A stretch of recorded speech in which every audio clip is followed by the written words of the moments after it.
from West Potomac High School in Alexandria, Virginia. It's TV News Today with Amir Laree. Good morning and welcome to another edition of TNT News. My name is Amir Laree and I'm going to be your anchor for the day. High school clubs allow students to unite with a common passion. This week our team has met up with one that you might be interested in joining.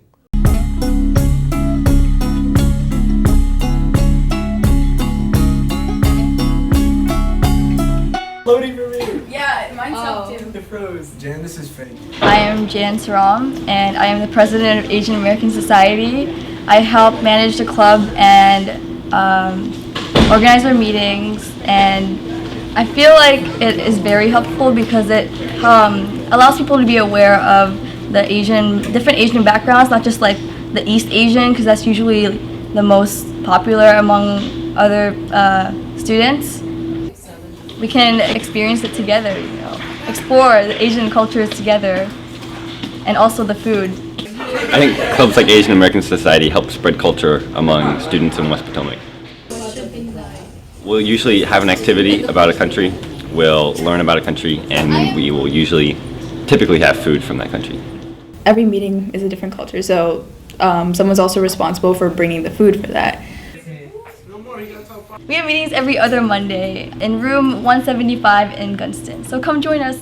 Get down, get down, get down, get down, get down, get down, get down, get down. West Potomac High School is celebrating its 30th birthday. Join us as we go back in time to see what life was like in 1985. For the past 30 years, West Potomac has instilled greatness into the hearts of students and alumni. Originally called Groveton, it merged with Fort Hunt High School when Fort Hunt caught fire on December 30th, 1978. With falling student populations in both schools, a decision was made to merge them. In 1985, West Potomac was born. The beginning was fraught with racial tensions and turf wars, but as time passed, we eventually came together as the Wolverine family we are today. Since then, 2 wings of the school were added to the main facility, and in 2003, a connector was built between Gunston and Quandaru. 30 years of seniors have successfully graduated onto bigger and better things, and though it feels like we've only just said goodbye to the class of '85, as well as the class of 2015, we eagerly look forward into the future in hopes that our motto, "Excellence is a tradition," will still hold true as we move on to another 30 years. I'm Miss Day, and I graduated from West Potomac High School in 1997. I was 17. West Potomac used to actually be 3 separate buildings.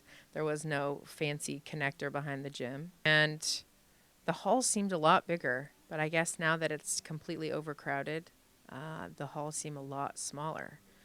I think there was 350 students in my graduating class, so I think most everybody knew of everybody else. So I think there was a really great community and school spirit about our class. What has changed since the 80s? Well, the big renovation. They added the connector. It used to be 3 separate buildings.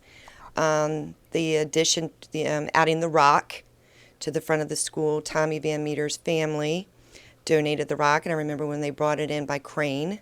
That was a nice addition.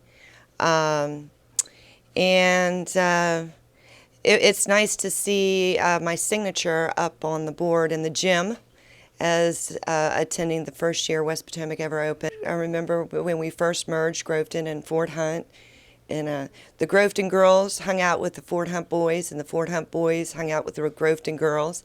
So that was always kind of a weird mixture.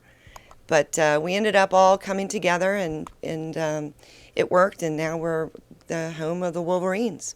We've all been there. We go to answer a call from our significant other, but before we are able to say hello, our phone dies. Maintaining a charge in our devices is necessary to function in today's modern world. Cars are no exception. New innovation has brought together wireless charging and automobiles for the first time.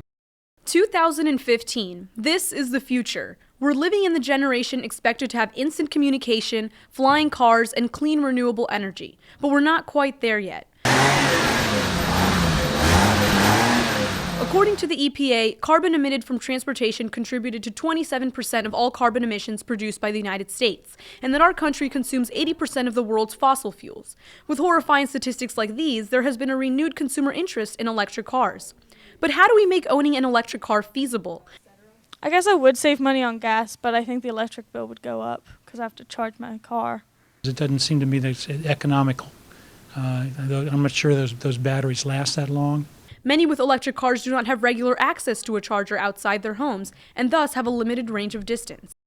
The United Kingdom has, in the works, a highway that would serve as a drive on a charger. Using electromagnetic pulses, coils, and a bunch of other technical terms, a car battery would gain a charge just by aligning with a charging pad on the road.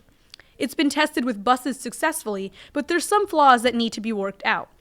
The magnetic field is difficult to control and could heat up passengers' coins or even their pacemakers.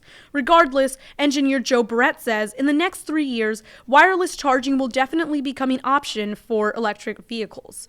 If this were brought to the DC metro area, it would serve as a type of HOV lane for electric car owners, potentially helping to ease traffic for commuters.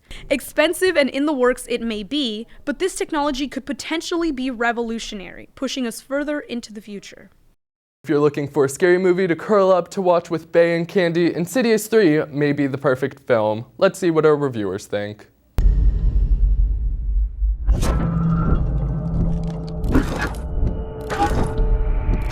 you ready? Yeah. Insidious, a horror movie about the Lambert family who move to a mysterious new house. Things take a turn for the worst when Dalton, their eldest son, experiences an unusual event while exploring the attic and even hits his head. The following day, Dalton doesn't wake up and remains in a coma. The movie is suffused with eerie events.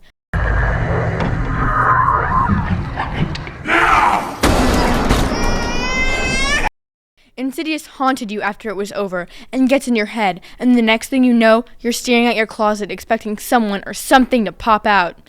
The movie itself was good, though there were parts where the acting seemed overdramatic and cliché. The special effects in the film were well thought out and not too cheesy, despite the movie being made 5 years ago. Many of you know the lipstick demon, and he still manages to make us all petrified with his demonic portrayal. Thanks for watching. We'll see you again next time. Have a great weekend.